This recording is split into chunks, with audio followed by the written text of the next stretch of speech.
Shalom, शालोम, शालोम। प्रभु यीशु मसीह नासरी के नाम में पवित्र आत्मा के द्वारा हम निरंतर निरंतर उन बहुत ही महत्वपूर्ण अंशों को छू रहे हैं और जब उनको समझ रहे हैं तो आत्मा की प्रेरिताई से उस अनुग्रह से हमारे जीवन में जैसा पिता पुत्र पवित्र आत्मा चाहते हैं, निश्चित, क्योंकि हम उस धार्मिकता में हैं और कोई भी चीज़ हमें इस बात से अलग नहीं कर सकती। संसार की कोई भी कैसी भी बात हमें तब अलग नहीं कर सकती जब हम उसके साथ हैं, वचन के साथ हैं। और बार बार इस बात पर इसीलिए ध्यान दिलाया जा रहा है कि हम सब की जो हमने मसीह को स्वीकार किया है, यही इच्छा है हम सब की। हम जो सुन रहे हैं उसका कारण ही ये है ना, हमारे अंदर लालसा है। तो शुरू करते हैं उस हिस्से को जिसे बहुतों ने जानना चाहा। बाइबल में लिखा हुआ है पुराने समय से, बड़ी खोजबीन की। उसमें से एक हिस्सा जो हम देखेंगे और फिर उससे आगे बढ़ेंगे। यूहन्ना रचित सुसमाचार, उसका 18 अध्याय और उसका 37 पढ़ता हूँ। पिलातुस ने उससे कहा, तो क्या तू राजा है? यीशु ने उत्तर दिया, तू कहता है कि मैं राजा हूँ। मैंने इसलिए जन्म लिया और इसीलिए संसार में आया कि सत्य की गवाही दूं। जो कोई सत्य का है वह मेरा शब्द सुनता है। पिलातुस ने उससे कहा, सत्य क्या है? प्रभु यीशु सत्य की गवाही देने आए। वचन साफ साफ कि जो पहले से स्पष्ट था, सब जाना, घोषणाएं परमेश्वर की वाचाएं, अब उस पर गवाही, जीवित गवाही, अनुग्रह के कारण जीवित गवाही देने आए हैं। प्रभु यीशु की सत्य की गवाही क्यों आए? उन्होंने अपने मुंह से, अपने द्वारा ये कहा। तो सत्य क्या है जो हम लगातार पिछले समय सत्य को जान रहे हैं, उसके प्रकाश में जान रहे हैं कि अनंत जीवन के मार्ग पर अनंत जीवन पा सकें चलकर, जो समाप्त हो गया था।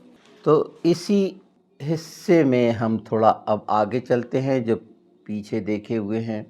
तो इस सच का एक सच जो लगातार पवित्र आत्मा हमें प्रमुख महत्वपूर्ण ये हिस्सों को याद रहने के लिए कि ये इनसे ज़्यादा महत्वपूर्ण कुछ नहीं है जितना हम पीछे सुन रहे हैं, उसमें से चलिए एक देखते हैं जो अति आवश्यक है जानना, और उसके लिए अपने आप को तैयार करना और सचेत रहना। तो कहा गया है, तुम्हारी देह पवित्र आत्मा का मंदिर है। इसे आप देख लीजिए, 1 कुरिन्थी 6। तुम्हारा पहली चीज 1 कुरिन्थी 6:19 देखिए। क्या तुम नहीं जानते कि तुम्हारी देह पवित्र आत्मा का मंदिर है जो तुम में बसा हुआ है और तुम्हें परमेश्वर की ओर से मिला है और तुम अपने नहीं हो? हमने ये सुन लिया कि जो हम में बसा है परमेश्वर की तरफ से मिला है, पर बसा है क्या? वही तो ख़त्म हो गया था ना, इसी सच्चाई को तो बताने के लिए कि सत्य क्या है। और जब हमने प्रभु यीशु को स्वीकारा है तो हम सचमुच में पवित्र आत्मा हमारे जीवन में है। हमारा ये पूरा स्ट्रक्चर, ये सबसे खूबसूरत हिस्सा है बाइबल का कि अगर हमने पवित्र आत्मा को अपने जीवन में जगह दे दी तो जितनी व्याधि हैं या कष्ट हैं या सफलताएं या रुकावट या परेशानी जो संसार और शरीर की है, उसका एहसास जो हम शरीर में पाते हैं, इससे मुक्त हो सकते हैं। शर्त है कि हम, और ये शर्त प्रभु यीशु के कारण हमारे जीवन में पूरी होती है कि हम पवित्र आत्मा पाते हैं जो उसने भेजा। तो क्या हमने रिसीव कर पाया? अपने जीवन में पहला स्थान दिए क्या? वो रिस्पेक्ट, वो प्रेम। और यही सत्य है कि अगर जीवन में पवित्र आत्मा की उपस्थिति नहीं और ये देह संसार के उसमें है, तो ये बहुत साधारण बात है और आप विचार कर सकते हैं कि क्या है। पवित्र आत्मा के संबंध में बाइबल में बहुत से हैं। मैं पहला कुरिन्थी 3 भी आपको पढ़ के सुना देता हूँ। क्या तुम नहीं जानते कि तुम पवित्र आत्मा का मंदिर हो और परमेश्वर का आत्मा तुम में बसा है? यदि कोई परमेश्वर के मंदिर को नाश करेगा तो परमेश्वर उसे नाश करेगा। इस तरह से अगर नाश करने पे तुले हुए हैं, कौन कौन नाश कर रहा है, क्यों नाश कर रहा है, यह हम में से प्रत्येक को, जो खासकर प्रभु यीशु को स्वीकार कर लिए हैं और सत्य को जानना चाहते हैं और बार बार बोलते हैं कि सत्य को जानोगे और सत्य तुम्हें स्वतंत्र करेगा, उसमें से एक ये सच जिसकी गवाही प्रभु यीशु दे रहे हैं और उसकी व्याख्या और या समझ जो चेलों को दी गई थी, वो सारी चीज़ें हम पर प्रकट हो रही है। तो ऐसा क्यों है जब हम चाहते हैं कि पवित्र आत्मा का मंदिर हम बने, परमेश्वर का भवन बने, उसके बावजूद इच्छा रहते हुए भी ऐसा क्या है? तो जवाब आपके पास साफ है, बहुत कठिन जवाब नहीं है और उसे ही छिपाना चाहते हैं, क्योंकि ये जो मन की अधीनता है, हमें सौंपना आया ही नहीं प्रार्थनाओं में कि वो कौन कौन सी चीज़ें मांगी जाएं। हम जो एनाटॉमी के अनुसार बहुत से ऑर्गन्स का बना हुआ मांस का ढेर और उसमें बहुत ही खूबसूरत अंग अंदर, आपने अगर पोस्टमार्टम किया है तो जो ये जानते हैं, जो डॉक्टर्स उसमें हैं, कि कितने सुंदर सुंदर कलर है अंदर का, बहुत ही सुंदर हिस्सा। परमेश्वर वाकई में बहुत, इसीलिए उसे सौंदर्य कहा गया है, ब्यूटी कहा गया उसके स्वभाव को, उसका स्वभाव को, जिसमें सुंदरता पाई जाती है। तो पवित्र आत्मा की उपस्थिति सुंदरता को प्रकट करेगी अंदर की, ना कि सुंदरता से ये गोरा काला नहीं लगा लेना। मतलब हमारा जो मापदंड है शारीरिक संरचना के संबंध में, बिल्कुल वो भी खूबसूरत है, उसका इनकार नहीं कर सकते, बिल्कुल उसे तो खूब घिसना मांझना चाहिए, पर अंदर का जो है, तो वो हिस्सों की समझ क्या वाकई में है हमारे अंदर? प्रत्येक पल जो विचार मनों में, और कई, बिल्कुल ये अच्छा लग रहा होगा आप जो सुन रहे हैं, तो हर कोई चाहेगा ना कि मेरे जीवन में पवित्र आत्मा की उपस्थिति हो, ये जो मेरा शरीर है ये पवित्र आत्मा का मंदिर बने। बिल्कुल हर कोई चाहता है, क्यों नहीं कर पाता है? उसी हिस्से को हम धीरे धीरे जान रहे, समझ रहे हैं, और इसमें पवित्र आत्मा ही हमारे सहायक है। मैं चाहे कितना ही बताऊं, संसार के सब चाहे कितना ही बताएं और आप सुनते रहें, पर जब पवित्र आत्मा ही काम नहीं करेंगे, पवित्र आत्मा का मंदिर कैसे बनेगा?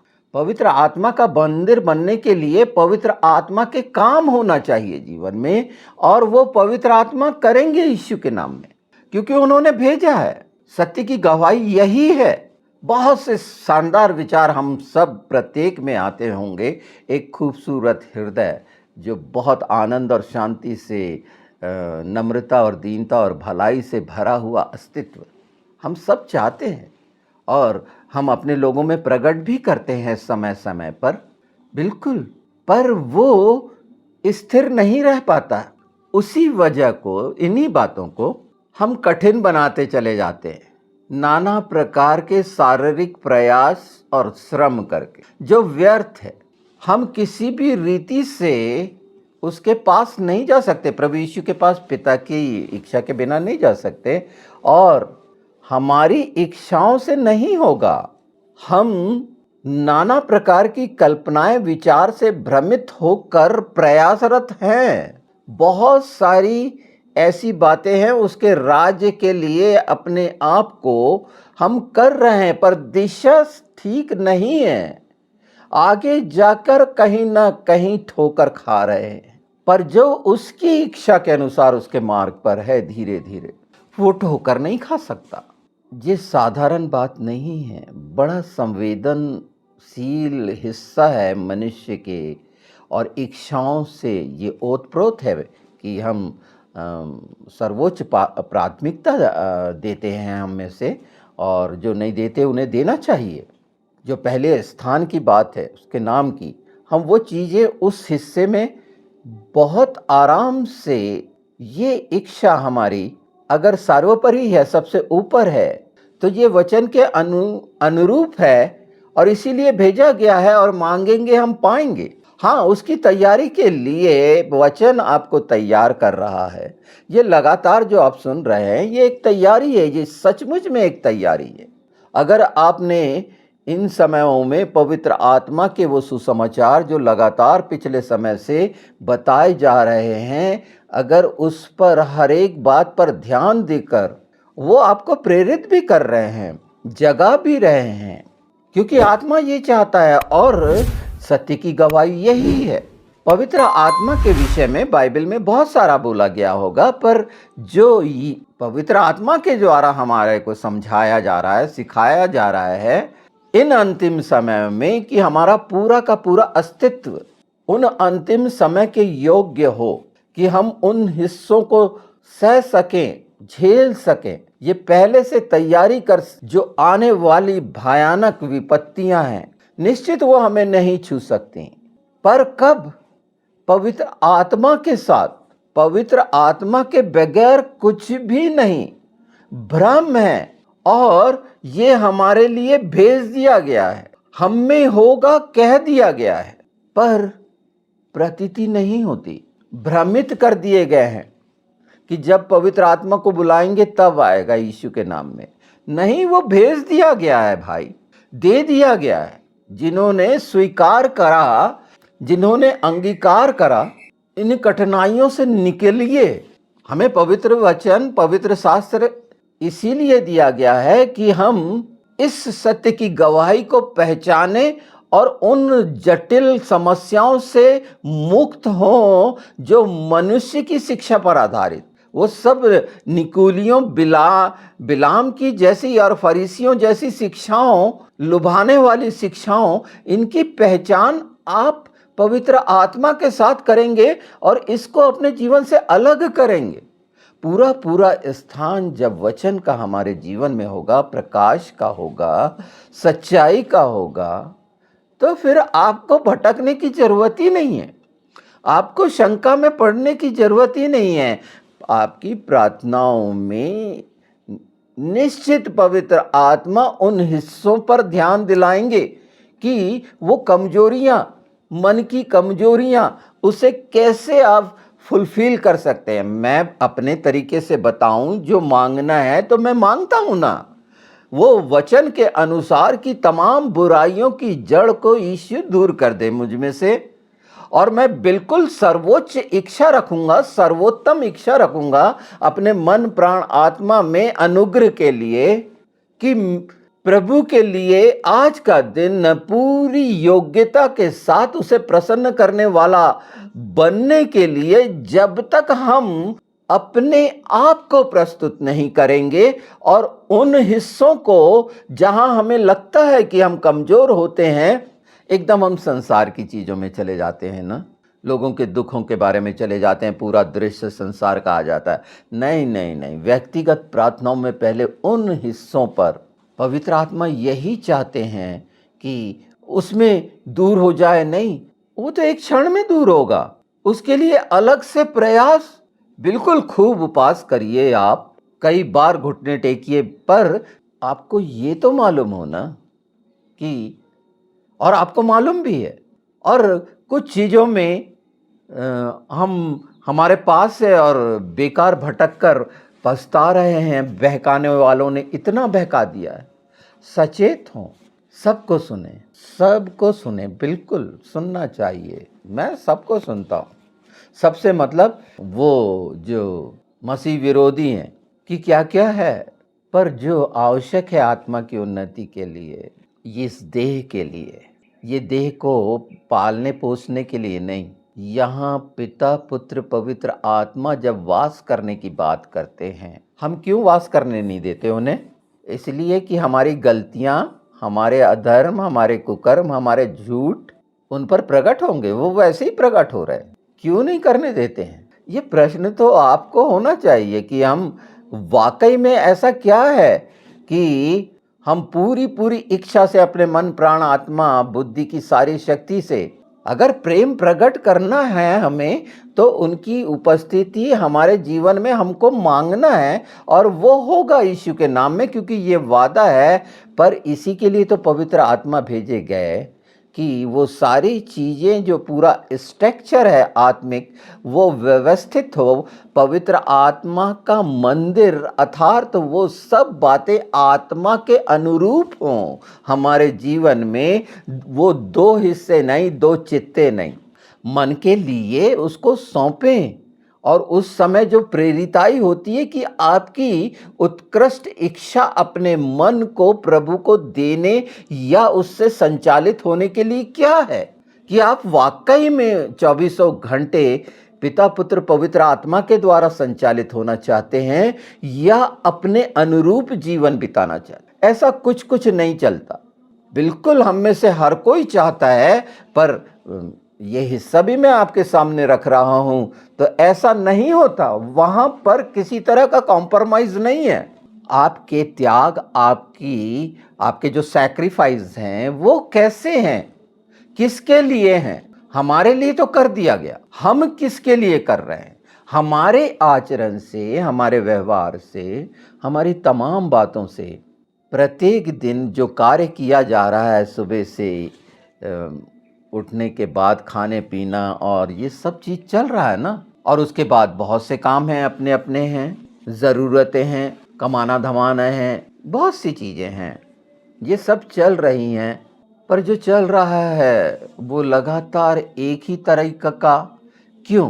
समय समय पर कुछ लोगों से मिलना हो रहा है, अपनी शिकायतें हैं, अपनी तकलीफ़ें हैं। जब खुद ही तकलीफ़ में पड़े हैं, तो कैसे दूसरों को, जो जिनको आवश्यकता है, उनको कैसे संभालेंगे? उनके अंदर वो सच्चाई, खुशियाँ, वो जो आनंद का अभिलाषी है, टूटा हुआ है, कैसे होगा?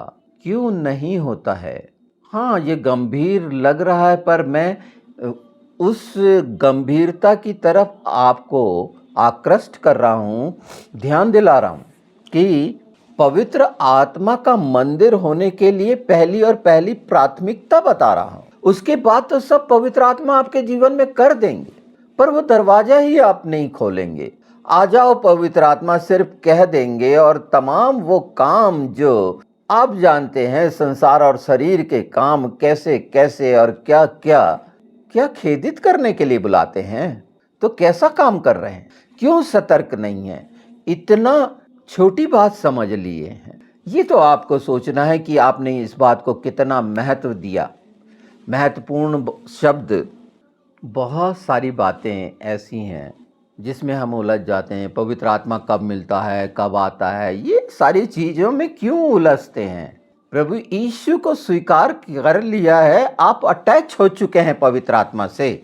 हाँ, हमने उस हिस्से को जगह नहीं दी, कारण संसार, शरीर, मन, और उस पर भी सारा कंट्रोल आत्मिक होगा तो स्वर्गीय होंगे ना। और हम सोचते हैं अपने अनुसार हम अपने देह को कंट्रोल करें, तो ये संभव नहीं है। और इसके लिए, कंट्रोल के लिए जो बताया गया कि घोड़ों की लगाम है, जहाज के लिए पतवार एक छोटी सी है, और इंसान के लिए जीभ। और बार बार इस पर कहा गया है कि मुंह खोलें, बिल्कुल खोलें, पर बहुत सोच समझ के कि इस जबान के द्वारा जो बोला जा रहा है उसके लिए उत्तरदायी हो रहे हैं आप, उसका हिसाब आपको देना है। पवित्र आत्मा के लिए इतनी संवेदनशीलता हमारी रहनी चाहिए। अपनी पूरी ताकत, अगर हम किसी चीज की लालसा रखते हैं कि ये पा लें, तो उसके लिए कितनी पूरी अपनी बल शक्ति लगाते हैं, और इसमें वो करते हैं यीशु के नाम में, और एक क्षण में वो सब बदल देगा। ये कोई दायरा नहीं है कि वो कब मिलता है और कैसे मिलता है। नहीं, जिस स्वीकार किया है, विश्वास का स्तर ये है कि आपने प्रभु यीशु को अपना मुक्तिदाता स्वीकार किया, उसी क्षण से वो सब चीजें आप पर लागू हो गई हैं। उसके लिए अलग अलग कोर्स नहीं है। ये हिस्सा जरूर है कि आप उसके साथ कैसे रह रहे हैं, यीशु के वचन की समझ के अनुसार कैसे चल रहे फिर रहे हैं या कर रहे हैं। निश्चित आप पूरी ईमानदारी, बड़ी नम्रता और दीनता से अपने स्वभावों को विकसित कर रहे हैं, लगातार कोशिश कर रहे हैं। परमेश्वर पिता जानते हैं हम निर्बल हैं, हम कमजोर हैं, बहुत सी गलतियां हैं, पर उसका उपकार करना खत्म होगा क्या? उसका दया करना खत्म होगा क्या? उसकी कृपा करना खत्म होगी क्या? उसकी करुणा हम पर से हट जाएगी क्या? नहीं, उसकी क्षमा हमेशा हमारे जीवन में है, हमें मिलती रहेगी। ये बोलना बिल्कुल, क्षमा के हम अधिकारी हैं। बहुत सारी चीजें हैं, स्वयं को चुनाव करना है, स्वयं को चुनना है अपनी आराधना और प्रार्थना में। उसके लिए बहुत ज्ञान समझ में, मैं उन चीज़ों से आपको बिल्कुल अलग कर देना चाहता हूँ। बड़ा शांत, सरल, सीधा सा चले जाओ चुपचाप। आपने सुना है पवित्र आत्मा आपको तैयार करके उन जगहों पर ले जाएंगे। पवित्र आत्मा ही प्रार्थना कराते हैं ना। जब पवित्र आत्मा हमारे जीवन में है तभी तो। पवित्र आत्मा के सामर्थ्य के काम अलग हैं। ये दान वरदान, इस पर हमको, हमारे लिए जो रखा है परमेश्वर ने पहले से निश्चित कर दिया, आप ये जाने आदि से। और उस चीज के लिए प्रयास करके बार बार पूछना और पता करना कि मेरी बुलाहट क्या है, मैं क्यों चुना हुआ हूं। अरे आप याजक हैं, और क्या चाहिए? सबके लिए बोला गया है। जिन्होंने प्रभु यीशु को स्वीकारा वो सब हैं। नहीं आ रहा, ठीक है, आपको बोलते नहीं आ रहा, सब कोई अलग अलग कर रहे हैं तो ठीक है, सबके काम हैं अलग अलग, बता दिए जाएंगे समय आएगा तो। पर उसके लिए परेशान होने के लिए, जल्दबाजी करने के लिए क्या जरूरत है? मुझे तो बहुत थोड़ा सा समय मिला ना, बाकी समय तो मैंने बर्बाद किया ना। पर ये थोड़ा सा करा है, क्या सोचता हूं मैं सबसे ज्यादा अच्छा यही सोचूंगा ना कि प्रभु आज का दिन हो गया, बहुत काफी है, मैंने अपना पूरे आखिरी शब्द भी ईमानदारी से तेरे अनुग्रह के सिंहासन के सामने रखें। अब तू मुझे ले जा, आ जा, जल्दी से ले जा, मुझे यहाँ नहीं रहना। ये फाइनल सील है मेरी। पर जब मैं ऐसा रखूंगा तो मैं आखिरी शब्द भी पूरी ईमानदारी अर्थात निस्वार्थ और बड़ा साफ साफ जो देख रहा सुन रहा है वो रखूंगा ना। आपका तरीका और कुछ हो सकता, मैं ऐसा नहीं बोल रहा कि ऐसी ही रखी। ये तो आत्मा के द्वारा सीखी है ना। मनुष्य के द्वारा क्यों उन झंझटों में पड़ रहे हैं? कोई मनुष्य जो, आप, मैंने कहा ना सब याजक हैं, कोई गलत नहीं सिखा रहा। मैं नहीं जानता उसके कि सिखा रहा है नहीं सिखा रहा, मैं उसका विश्लेषण नहीं करूंगा। पर पवित्र आत्मा के द्वारा जो सीखेगा वहां पर कोई शंका संदेह जैसी स्थिति नहीं है। पर अपने आप को ये प्रतीति शब्द पर बहुत ध्यान दे दें, फोकस कर लें कि आप स्वीकार कर पा रहे हैं या नहीं, या कितने देर में भूल रहे हैं। आज सुन लिए, 2 मिनट में भूल गए, या 2 दिन में भूले, या 2 साल बाद भूले, कब भूल गए? आपको तो देखना चाहिए कि आपने उसको कितना महत्व दिया, अपनी जगह में उसको स्थिर किया क्या। यही तो आपकी धरोहर है। पवित्र आत्मा की देह में वचन की भरपूरी ही वो धरोहर है जो आपको योग्य करती है, प्रेम से भरी रहती है, सुगंध से भरी रहती है, सच्चाई से, नम्रता, दीनता, वो सब जो 7 परमेश्वर के एट्रीब्यूट्स हैं, वो गुण हैं जो उसके। भावनात्मक नहीं बता रहा, इस पे मैंने पिछले समय बहुत से वीडियोस किए हैं स्वभाव पे, और ये स्वभाव प्रमुख है। उसका स्वभाव से अपने आप को भर लेना, रख लेना, समा लेना, जो आप कहें उस वो आप में होना चाहिए। प्रभु यीशु हैं आप में तो वो स्वभाव है। वो स्वभाव को समझेंगे ना, है कि नहीं? कैसे चेक करेंगे यीशु मेरे में है? वो चेक कर रहा था ना पिलातुस, सत्य क्या है के लिए परेशान हो गया ना। आज हमारे सामने सत्य इतना स्पष्ट है। अच्छा, मैं एक खूबसूरत बात बताता हूँ, चलो इसमें आपको दिखाने की कोशिश करता हूँ। बहुत ही खूबसूरत, पर ये बात बताने के पहले मैं नहीं जानता कि मैं इस बात की समाप्ति कैसे करूं, क्योंकि ये अनंत है। और पवित्र आत्मा से यीशु के नाम में इच्छा रखता हूं, जो आपके कानों ने सुना, आपका हृदय जाने, आपका मन पहचाने, वो विवेक में आए और सचमुच में आपके अंदर वो सब जो मंदिर में होता है, मंदिर में होना चाहिए।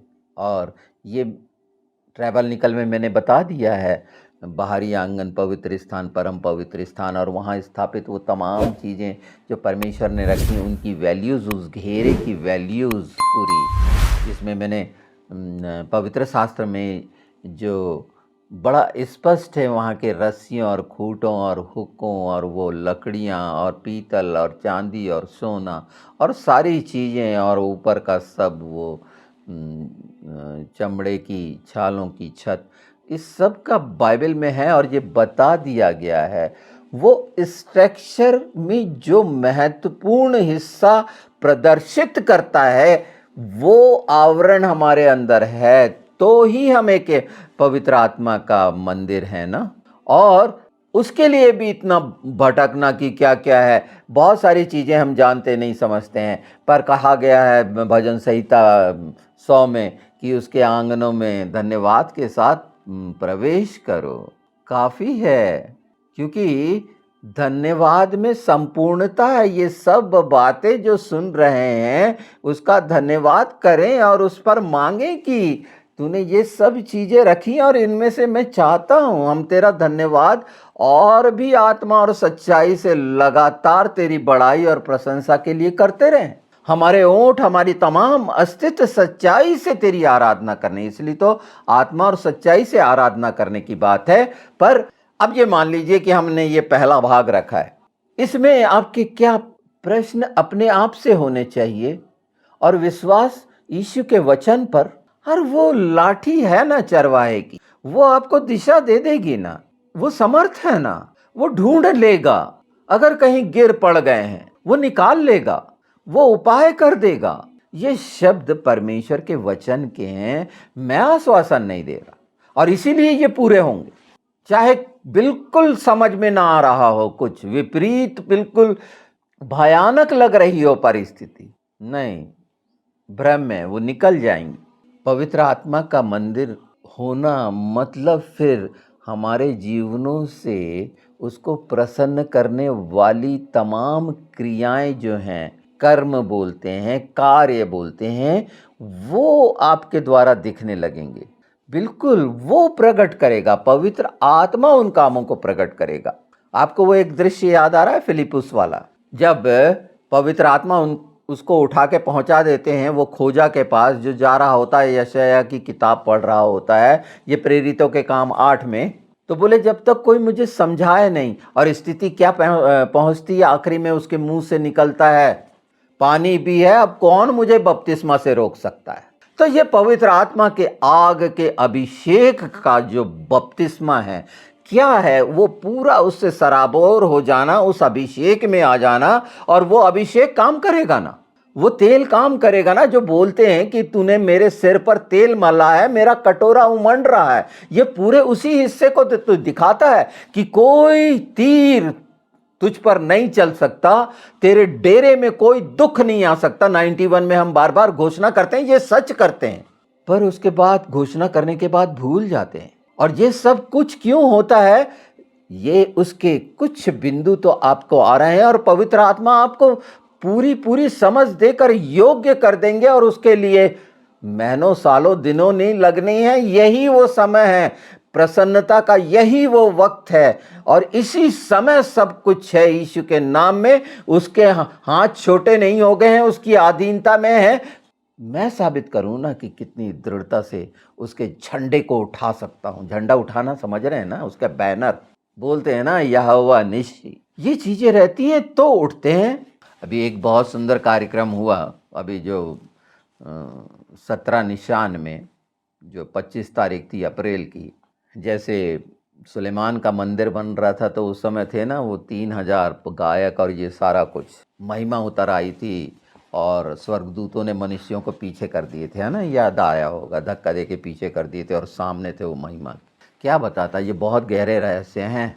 इतने क्यों उस महिमा के सामने आना चाहते थे? इसके लिए कि महिमा रहित थे ना, महिमा से रहित थे ना, महिमा के सामने आने का नहीं था ना, पर वो मौका मिला था। आज यही तारीख को जो इजराइलियों ने तैयारी की, ड्रेसअप वैसा ही, तैयार होना नहीं, वो समय जैसा परमेश्वर ने बताया था उस ड्रेसअप से, उन इंस्ट्रूमेंट से, भजन संहिता 15 की शुरुआत का उन्होंने जो कितना सुंदर प्रदर्शन किया, पूरी उसी रीति से, तो सोचिए कि अपने आप को कितना शानदार तैयार किया उनने अंदर से।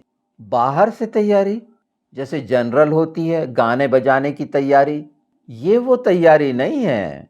ये वो तैयारी हमें लग रहा है, पर आत्मा उनको तैयार कर रहा है ना। आत्मा ही तो वचन है ना, कि अलग से वचन आत्मा है, परमेश्वर आत्मा है, क्या उनसे अलग हो गया? हाँ, फिजिकली जो देख रहे हैं कि वो उस वचन को सच्चाई से ग्रहण करके उस कार्य को करे फसह के दिन, पहले फलों के दिन, उन लोगों ने गाना गाया वो।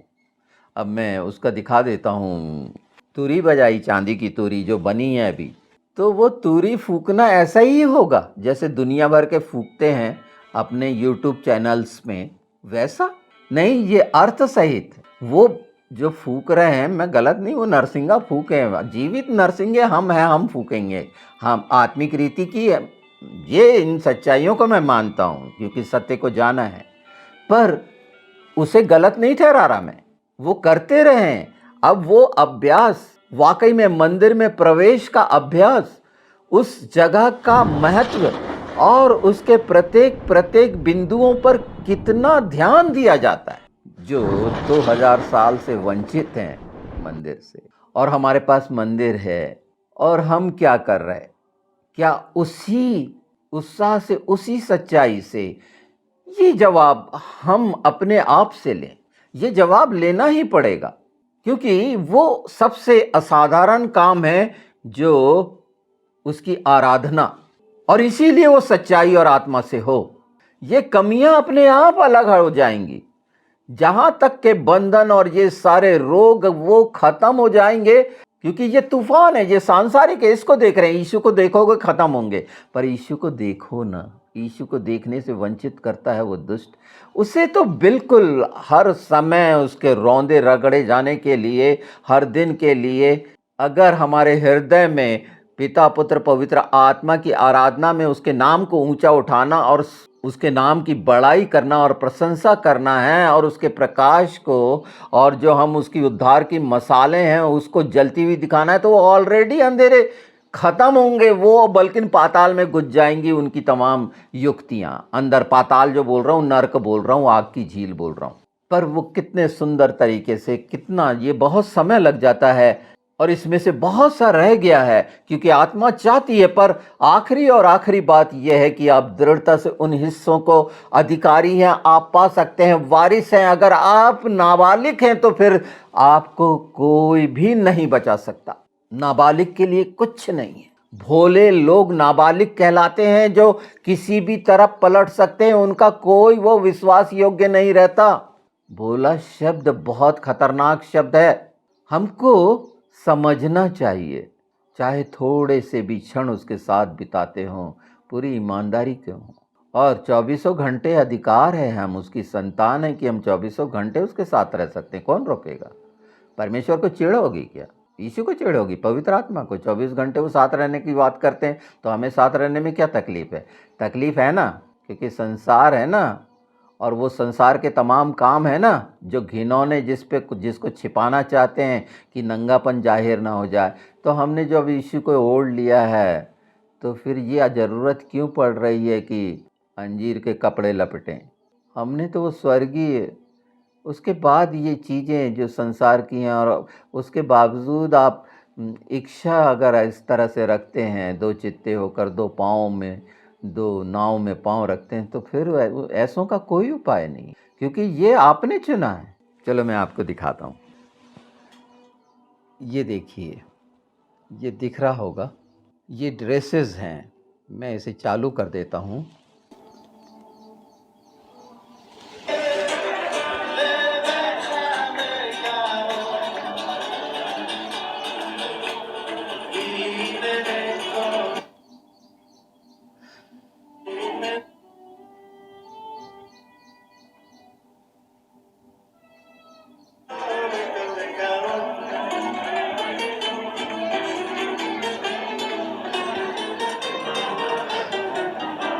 हो सकता है साफ न सुनाई दे रहा हो।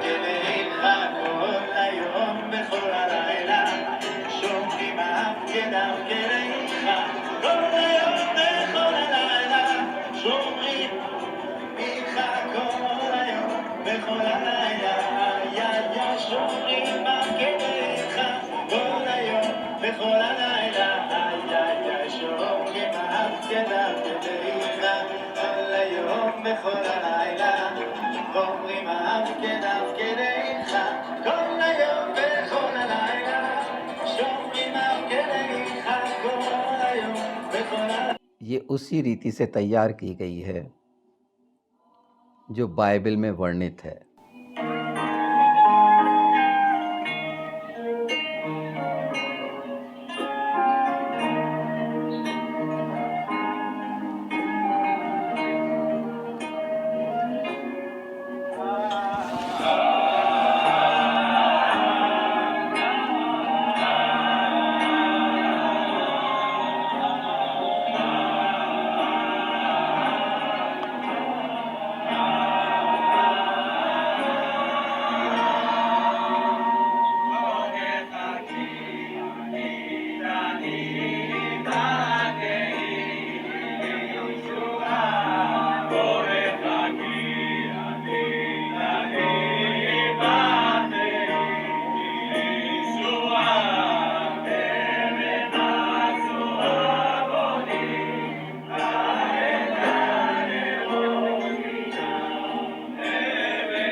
ये देख रहे हैं आप ना कि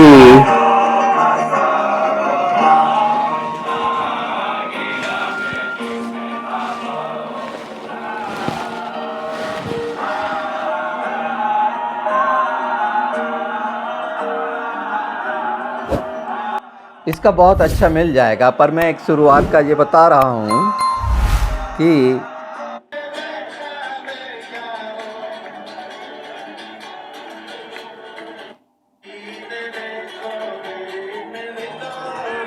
अरे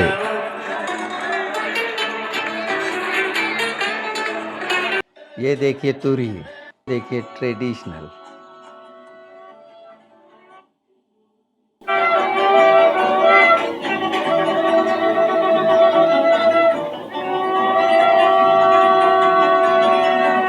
ये तुरही का बजना ऐसे ही नहीं है, इसमें संदेश हैं। ये सिर्फ ध्वनि एक नहीं, उसको जिस तरह से फूका जा रहा है उसका मायने है।